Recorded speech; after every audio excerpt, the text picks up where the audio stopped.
Welcome to another great season from Kids Can Press, publisher of award-winning children's books for over 40 years. Here is just a sample from our Fall 2014 list. With her follow-up to the award-winning picture book Loula is Leaving for Africa, author, illustrator Anne Villeneuve takes us on another adventure in Loula and the Sister Recipe, featuring the precocious Loula and her family's imaginative chauffeur, Gilbert. Fed up with her rotten triplet brothers, Loula decides what she really needs is a sister, just like her. So naturally, she asks her parents to make one for her. Only it's not that easy. To make a sister, they say, you need a papa and a mama, butterflies in the stomach, a candlelit supper, a full moon, kisses and hugs, and chocolate. No problem, thinks Loula, and she asks Gilbert to help her find all the ingredients she needs to make a sister. Another delightful escapade unfolds as the two await the new and surprising arrival to the family in this fun and heartwarming story.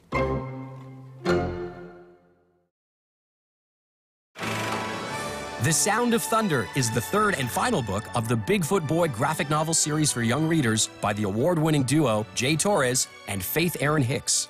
Bigfoot Boy is the story of Rufus, who is a boy who has a magic totem that turns him into a Bigfoot, hence the title Bigfoot Boy. In the third book of the series, which is called The Sound of Thunder, everybody wants the totem, from an unkindness of ravens to a pack of wolves to a bunch of developers who are trying to raise the forest and put up a golf course. So all of this drama comes to a head, and there's action and comedy and hopefully a happy ending.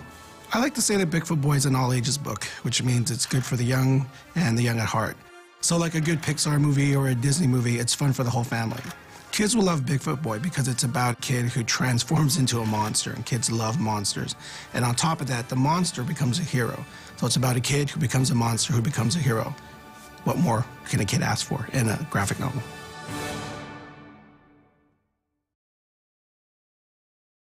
Author David J. Smith is known worldwide for his phenomenally successful nonfiction picture book, If the World Were a Village, which examines major global issues through an imaginary village of 100 people. In his latest book, If, a mind-bending new way of looking at big ideas and numbers, Smith and illustrator Steve Adams tackle huge, almost incomprehensible concepts to help kids see, understand, and think about them in an entirely new way.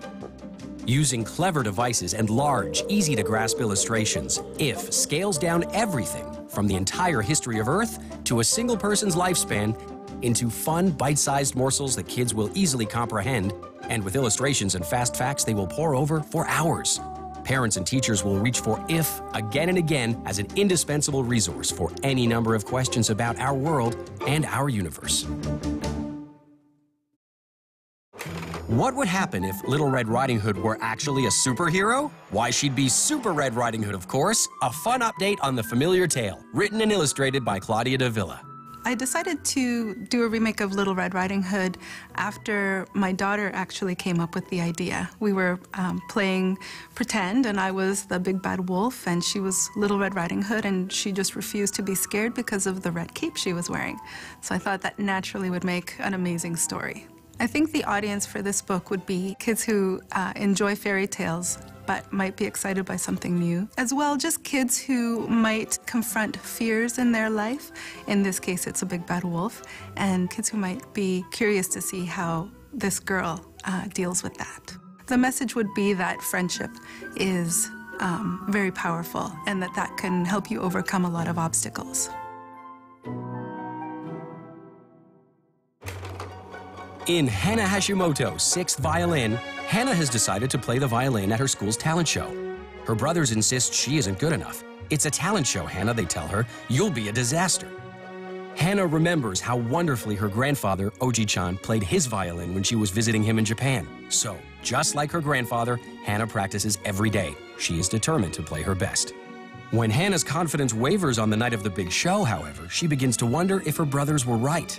But Hana surprises everyone once it's her turn to perform, even herself. This inspiring, beautifully told picture book by Cherry Ugaki, author of Suki's Kimono, has delightfully detailed illustrations by Chin Lang, weaving music, memory, time, and place into what is sure to become a storytime favorite.